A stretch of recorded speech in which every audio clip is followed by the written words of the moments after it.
किसान साथियों, आज की वीडियो में हम बात करेंगे एनपीके 13045 के बारे में। हमें अपने गेहूं की फसल में इसका इस्तेमाल कब करना चाहिए, क्यों करना चाहिए, इसके इस्तेमाल से क्या फ़ायदा हमारी गेहूं की फसल को मिलेगा, ये कंप्लीट जानकारी आज की वीडियो के माध्यम से हम आपको देने वाले हैं। तो आज की पूरी वीडियो किसान साथियों आप ज़रूर देखिएगा।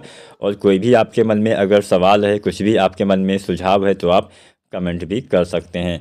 तो चलिए एनपीके 13045 के बारे में सबसे पहले जानते हैं आखिर ये होता क्या है। यह एनपीके होता है जो घुलनशील रूप में होता है। इसमें 13% नाइट्रोजन पाया जाता है, फास्फोरस की मात्रा नहीं होती है। 45% पोटास यानी पोटेशियम पाया जाता है। ये दो तत्व होते हैं, नाइट्रोजन और पोटास। अब इससे होता क्या है, इससे नाइट्रोजन और पोटास की पूर्ति होगी, ये तो आप जानते ही होंगे। लेकिन इसका इस्तेमाल हमें अपने गेहूं में कब करना चाहिए, ये भी हमें पता होना चाहिए। किसान साथियों, बहुत सारे किसान साथी इसका इस्तेमाल या फिर ज़्यादातर किसान साथी इसका इस्तेमाल गेहूं की फसल में बाली निकलने के बाद करते हैं। अब बाली निकलने के बाद आमतौर पर तो हम 0050 एनपीके डालते हैं, लेकिन कुछ विशेष परिस्थितियों में इसका इस्तेमाल किया जाता है। विशेष परिस्थिति का मतलब होता है कि कुछ अगर नाइट्रोजन की कमी आपको बाली निकलने के बाद दिखती है तो उस दशा में अगर आप इसका इस्तेमाल करते हैं, या फिर कई बार वो एनपीके नहीं मिल पाते हैं तो भी इसका इस्तेमाल कर देते हैं।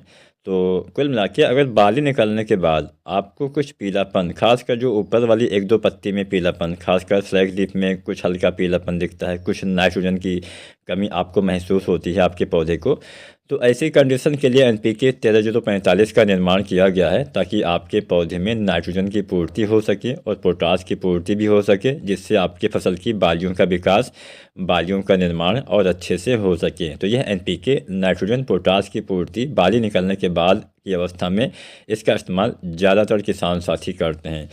कुछ कंडीशन में बाली आने से पहले भी इसका इस्तेमाल कर सकते हैं। वो कंडीशन क्या है ये भी आप जान लीजिए। अगर बाली निकलने से पहले यानी गबोट अवस्था तक आपने अपनी गेहूं की फसल में बिल्कुल भी पोटास की मात्रा नहीं डाली है, पोटास वाली कोई खाद ही नहीं डाली है, और या फिर पोटास वाली खाद डाली है तो कम मात्रा में डाली है, और अभी आपकी फसल में कुछ पीलापन भी है, कुछ हल्का नाइट्रोजन की कमी दिखती है, और आपने पोटास भी नहीं डाला हुआ है, तो ऐसी दशा में आप बाली निकलने से पहले भी एनपीके 13045 का इस्तेमाल करके कुछ नाइट्रोजन की पूर्ति कर पाएंगे और कुछ पोटास की पूर्ति कर पाएंगे।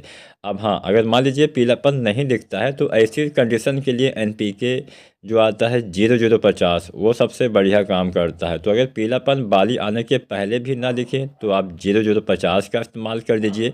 अगर पीलापन बाली निकलने के बाद भी ना दिखे तो भी आप एनपीके 0050 का इस्तेमाल कर देंगे तो वो सबसे बेस्ट रहेगा। लेकिन हाँ, पीलापन अगर बाली आने से पहले दिखता है, नाइट्रोजन तो आप इस समय यूरिया के द्वारा दे नहीं सकते हैं, तो आप ये एनपीके डाल सकते हैं।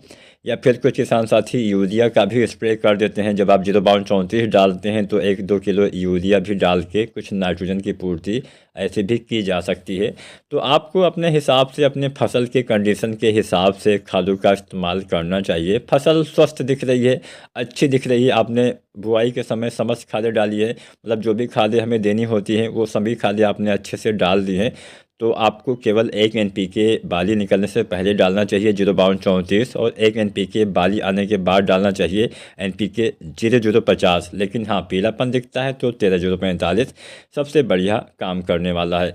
तो उम्मीद करते हैं किसान साथियों आपको एनपीके 13045 के बारे में पता चला होगा कि हाँ कब इसका इस्तेमाल किया जाता है। हाँ, कुछ गर्मी के सीजन वाली फसलें होती हैं उसमें आप बाली आने से पहले इसलिए डाल सकते हैं क्योंकि वो आपकी फसल को कुछ गर्मी से भी बचाता है। तो वीडियो जानकारी अच्छी लगी हो तो वीडियो को लाइक शेयर करिएगा। चैनल को सब्सक्राइब नहीं किया है तो आप फार्मिंग विद एसआरजे चैनल को सब्सक्राइब भी करिए, ताकि मेरी आने वाली वीडियो आप तक आसानी से पहुंच सके। धन्यवाद।